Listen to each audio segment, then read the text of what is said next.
Hello and welcome to another GCSE history revision tutorial. We're going to look at some paper 3 material today, and we'll have a look at some of the issues of life in Nazi Germany from 1933 to 39, and we're going to focus on Nazi policies towards women and young people. As with our other revision tutorials, you might like to equip yourself with some paper or some flashcards to take some notes at the end of each slide, and then to take some summary notes, revise them and learn them, and then maybe watch the video again and tick off the content of your flashcards as it reappears.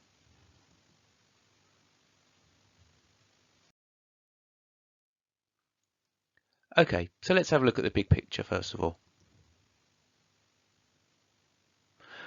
We can say that the aim of Nazi social policy was one of national recovery. Elsewhere in our material, we've spoken about the acronym SALT to try to remember this. That Hitler wanted a Germany that was strong, Aryan, loyal and traditional.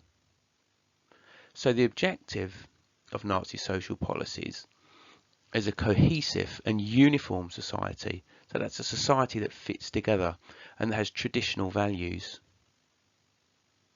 And to make that happen, there's a whole range of government policies that will engineer German society, that will engineer the German Volk to achieve those aims. So there's a purpose here, there's a mission here with the policies that we're going to look at. If you can remember what the point of the policies is, then it would be easier to fix them in your memory and for them to make some kind of sense. So we've got two major categories to look at. We'll look firstly at women, and the Nazi role for women was for them to be wives and mothers. So we'll have a look at how Nazi policies towards women encourage them to be domesticated out of the workplace and into the home. And then we'll have a look at another branch. We'll have a look at Nazi policies towards young people and how Nazi policies prepared them for their future adult roles. And for boys, that's as workers and soldiers. And for girls, it's to be future mothers.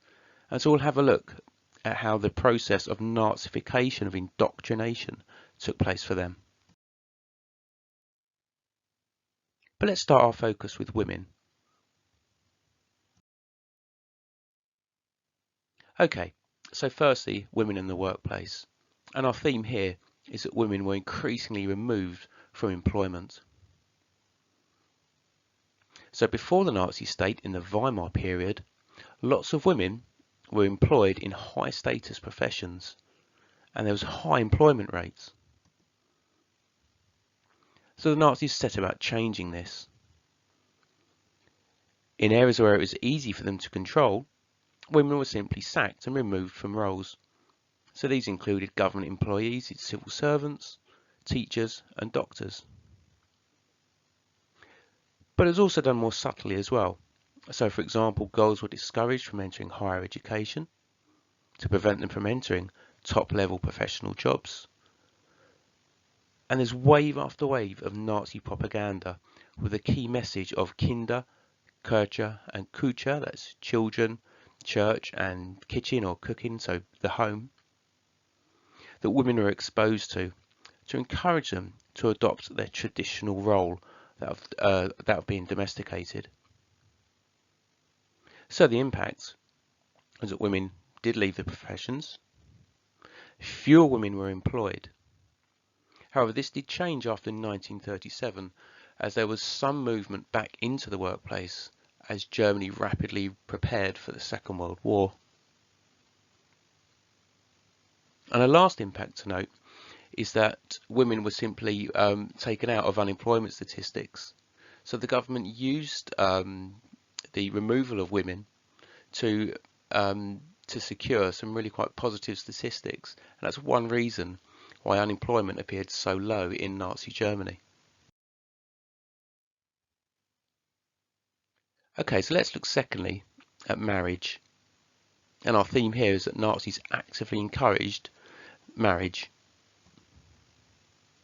So before the Nazi state, marriage rates were relatively low, and increasingly women were getting married later in life. There are issues there, of course, around fertility that the German government wanted to address. So the Nazi government introduced marriage loans to encourage young couples to get married.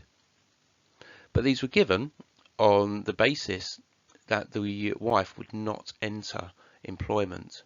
And this was one of the stipulations of the loan. So of course they encouraged women not to enter the workplace. And the government also set up home care and childcare classes to encourage women to have the skills that they felt they might need to start a family early in life. And to a large extent, these policies worked for the Nazis. Marriage rates did increase, and over 6 million women joined the government-organised German Women's Enterprise. And more women married at a younger age.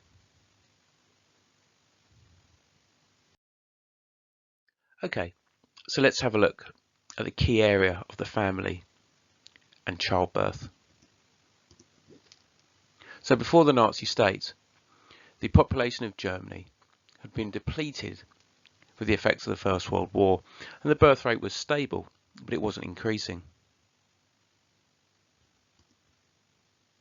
Now the Nazis thought that an increasing and young population, a dynamic population, was crucial to Germany's recovery. So women were encouraged not just to have children, but to have as many children as possible, and real status was given to this. So a system of medals was introduced for women who had 4, and then 6, and then even 8 children to get the top gold medal. Now these medals and awards weren't just there for their own sake, they also brought status and benefits for the women that had them. But again, there were some quite soft and quite subtle ways to encourage women to have children too. So for example, dieting was discouraged, smoking was discouraged and outlawed in some places in Germany. This went hand in hand with some expectations and requirements about how women dressed and acted in public as well. And again, these policies were largely successful. Birth rates did increase, and fewer mothers returned to work after they had children, certainly up until 1937.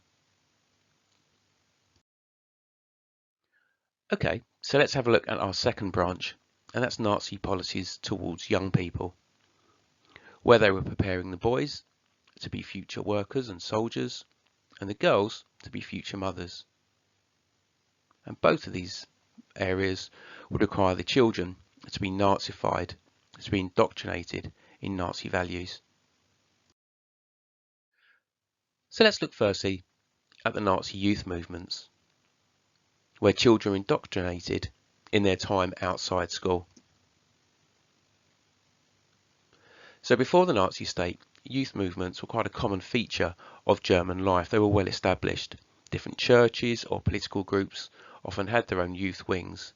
So the German population was quite used to having the kind of activities and organisations that the Nazis introduced. But because of course so many different areas of German life had their own youth movements, young people were open to external influences, other messages apart from Nazism, and that wouldn't be acceptable in totalitarian Germany. So after closing down the rival youth movements, the Nazis set up separate organisations for boys and girls. And our key ones are the Hitler Youth for older boys from the age of 14 to 18, and the League of German Girls for girls, again from 14 to 18. And the activities that went on in these youth movements again reflected the future adult roles that the youngsters were being prepared for. So for the boys, there was lots of drill, lots of physical activities, there was uniforms and even weapons training. And for the girls, lots of activities around, again, being domesticated, but also things for being healthy as well. So lots of exercises and that kind of thing to make them healthy and fertile. And these youth movements again in their earliest years, were really quite successful.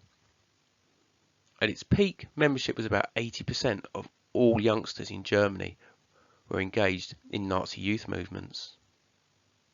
And the activities that they engaged in their earlier years were enjoyable for the youngsters, who would enjoy the games, the activities, the uniforms, and all of that kind of thing. However, as war approached and the activities became increasingly military, there was a drop-off in the popularity of the youth organisations. Okay, so finally, let's have a look at Nazi education, where children were indoctrinated at school.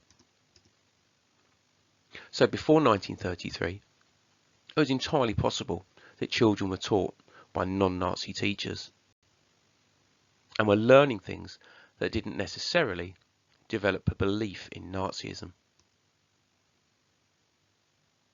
So the Nazis changed this.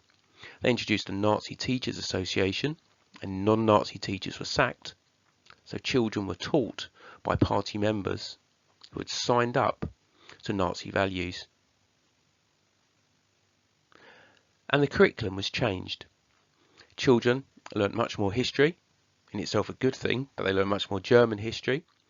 They also learned eugenics, which taught them about the physical superiority of the characteristics of the Aryan race, and lots more PE to develop the children physically for their future adult roles. But within subjects, topics were also taught in a Nazi way.